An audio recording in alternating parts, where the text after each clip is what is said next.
It was so easy to make things for the internet in the mid to late 90s.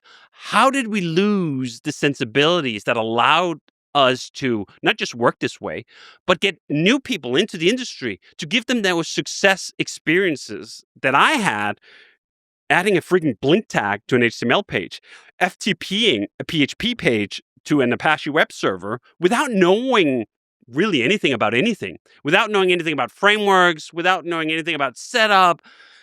All of that stuff have really taken us to a place where it sometimes feels like we're barely better off. Like web pages aren't that different from what they were in the late 90s, early 2000s. They're still just forms. They still just write to databases. A lot of people, I think, are very uncomfortable with the fact that they are essentially CRUD monkeys. They just make systems that create, read, update, or delete rows in a database. And they have to compensate for that existential dread by overcomplicating things. Now, that's a bit of a character. There's more to it, and there's things you can learn for more sophisticated ways of thinking about this, but there's still an ideal here, which is why I was so happy you had Pieter Levels on, because he still basically works like this. Yeah. And I look at that and go like, man, that's amazing. Yeah, you're chasing that high. He's been high all along. Yes. Using PHP, jQuery, and SQLite. I think it's amazing because he's proving that this isn't just a nostalgic dream. He's actually doing it. He's running all these businesses. Now, some of that is, as he would admit up front, is that he's just one guy.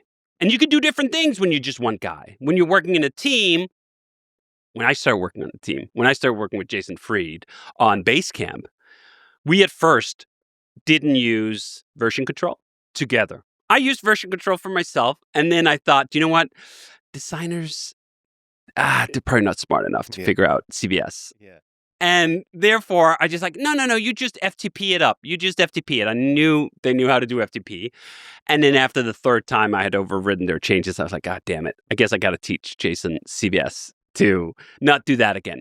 But I think there's still way more truth to the fact that we can work the way we did in the 90s, work the way Pieter works today, even in the team context, and that we've been far too willing to hand over far too much of our developer ergonomics to the merchants of complexity. And you've been chasing that with Rails 8. So how do you bring all the cool features of a modern framework and make it no build, make it as easy to create something and to ship it as it was in the 90s with just PHP? It's very difficult for me to beat the Pieter Levels approach. Of just it's so easy to just ship some PHP. And it should be. Why should it be harder than that? Our computers today are almost infinitely faster than what they were in the 90s. So shouldn't we be able to work in even easier ways? We should be looking back on the 90s and go like, oh, that was way too complicated. Now we have more sophisticated technology that's way faster and it allows us to work in these easier to use ways, but that's not true. But now you can see the line I draw in my work with Ruby on Rails, and especially with Rails 8. No build, to me, is reaching back to that 90s feeling and going, now we can do some of those things without giving up on all the progress. Because I do think you can get too nostalgic. I do think you can start just fantasizing that everything was better in the 90s. It wasn't. I mean, I was there. There was a lot of things that sucked. And if we can somehow find a way to combine the advantages and advances we've had over the past 20 years with that ease of developer ergonomics, we can win.